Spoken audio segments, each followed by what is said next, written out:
1 लाख से ऊपर एकदम जीत लेता है झंडा लहराता झंडा लहराता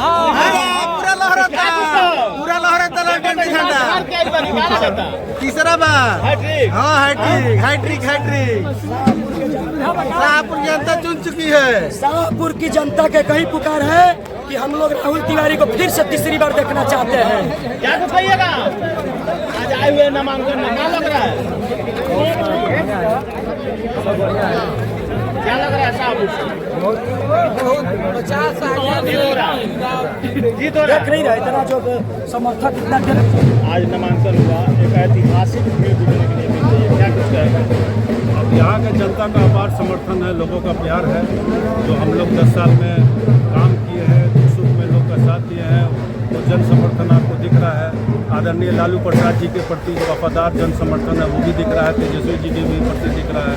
तो सारा मिला जुला के शाहपुर में समझिए कि अपार जन समर्थन हम लोग को मिल रहा है। जिस तरह जन सभा तैयार है, क्या हैट्रिक लग रहा है? बिल्कुल लग रहा है, 2/3 है। और विकास का जो जन समर्थन जितना काम हुआ है उसके चलते लोगों का विश्वास बढ़ा है इस पार्टी के प्रति, और नए नए लोग जुड़े हैं इस पार्टी में जो कभी राष्ट्रीय जनता दल को वोट नहीं दिए हैं, वो भी इस बार वोट देने जा रहे हैं, क्योंकि शाहपुर विधानसभा क्षेत्र में शांति है और विकास हुआ, इसी के चलते लोग जुड़ रहे हैं। क्या लड़ाई है शाहपुर में किसी के साथ पर? हम तो लड़ाई नहीं है, हमारे समझ से शाहपुर विधानसभा क्षेत्र में कोई लड़ाई नहीं रहेगी, क्योंकि जनता इस चीज़ को समझ गई है कि 10 साल जो पुराना राज रहा है उन लोगों का आतंक का राज रहा है, कई हत्याएं लोग की हैं यहाँ पे भारतीय जनता पार्टी के समर्थक लोग आज भी कर रहे हैं। इसकी घटना बरिसवन गांव में देख रहे होंगे, भाजपा समर्थक ने एक दलित जो है परिवार को हमला किया जिसमें एक महिला की मौत हो गई, और खुद भारतीय जनता पार्टी के जो अभी मतलब कि लगे हुए हैं रेस में, टिकट के रेस में, वो भी एक दलित कर्मचारी को मिलकर काफ़ी गाली गलौज करते हैं। तो इनकी मंशा यही रहती है कि शाहपुर में फिर से जो है वो जाति व्यवस्था कायम हो और आतंक राज कायम हो। इस बार शाहपुर की जनता उसको बर्दाश्त नहीं करेगी। जिस तरह तेजस्वी यादव ने 17 बरस के काम 17 महीने में रोजगार दिया, क्या लग रहा है अब की बात माननीय मुख्यमंत्री जी का सारे जनता को जो भी सुविधा नीतीश कुमार जी ने अंतिम समय में दिया है, वो सारा जो मुद्दा तेजस्वी जी चुनाव में रखने जा रहे थे, वो सारा मुद्दा को नीतीश कुमार जी तेजस्वी जी के कहने पे वो लागू कर दिया। और तेजस्वी जी भी चाहते हैं कि अगला जो मुख्यमंत्री हो बिहार का वो तेजस्वी ही हो, क्योंकि सभी लोग जानते हैं वो अभी अस्वस्थ चल रहे हैं, इसीलिए वो भी मान लिए चले कि युवाओं को ये जो है कुर्सी युवाओं को मिलना चाहिए। श्री भगवान सिंह कुशवाहा अभी पीसी हुआ, उसमें बोल रहे हैं कि प्रत्येक लोगों को रोजगार कहाँ से देंगे, कहाँ से मुहैया कराएंगे? क्या अपने तेजस्वी जी कहे कि जिस परिवार में सरकारी नौकरी नहीं है उस परिवार को हम सरकारी नौकरी देंगे। और जो बात ये महानुभाव कह रहे हैं वो यही बात मुख्यमंत्री जी कहते थे कि 5 लाख नौकरी कहाँ से देंगे, वो कहाँ से पैसा लाएंगे, अपने पिता के यहाँ से पैसा लेंगे, इस तरह की बातें कर रहे थे। लेकिन उनसे पूछना चाहिए कि सारी वादे जो नीतीश जी 1 साल मतलब 19 साल अंतिम समय में कर रहे हैं वो पहले साल में क्यों नहीं किए? तो सारी बातें तो तेजस्वी जी का मुख्यमंत्री मान रहे हैं। बीजेपी अभी तक शाहपुर में टिकट क्लियर नहीं कर पाई है, क्या कारण हो सकता है? अब ये भारतीय जनता पार्टी का मसला है, इसको देंगे इसमें हम क्या बोल सकते हैं, बताएंगे बेहतर। राहुल तिवारी जिंदाबाद, जिंदाबाद, जिंदाबाद, तिवारी जिंदाबाद, जिंदाबाद, जिंदाबाद। कैसा हो राहुल तिवारी जैसा हो। श्री भगवान सिंह कुशवाहा बोल रहे हैं यहाँ पर जंगल राज नहीं होने देना है, जैसे नीतीश कुमार जी के सरकार में शांतिमय।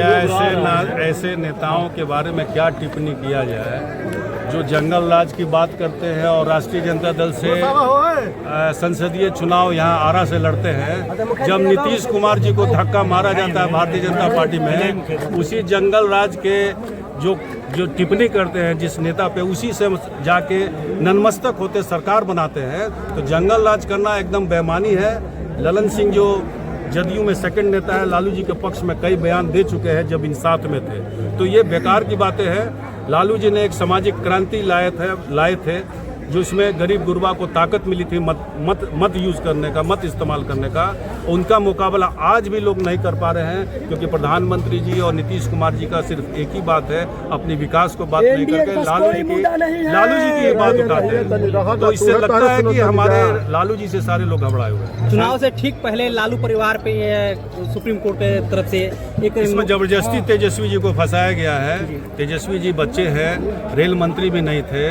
जिस कंपनी के घोटाला की बात करते हैं वो कंपनी आज भी रन कर रही है, आज भी होटल चला रही है, और 15 साल का वो एग्रीमेंट था और 15 साल के बाद फिर रेलवे एक्सटेंशन दी है। तो ये एकदम खामखा जाली एक तरह से केस किया गया है, जानबूझ कर तंग किया गया। चुनाव पे इसका असर पड़ेगा? कोई असर नहीं पड़ेगा। हम लोग कई वर्षों से झेलते हुए आ रहे हैं। लालू जी जब मुख्यमंत्री बैठे थे, कुर्सी पे बैठे थे, सभी लोग को लगा कि जो उस विचार के नहीं थे कि उस गद्दी पे ऐसे लोग बैठ सकते हैं, उन लोग आज भी कोशिश करते हैं कि लालू जी को नहीं बैठने दिया। प्रशांत किशोर जी बोल रहे हैं कि शाहपुर से हम पहला जीत दर्ज करेंगे, आखिर क्या बेसिक? अब शाहपुर में अगर पहली जीत होगी तब बिहार में उनकी क्या हालत होगी, ये मानने वाली बात है।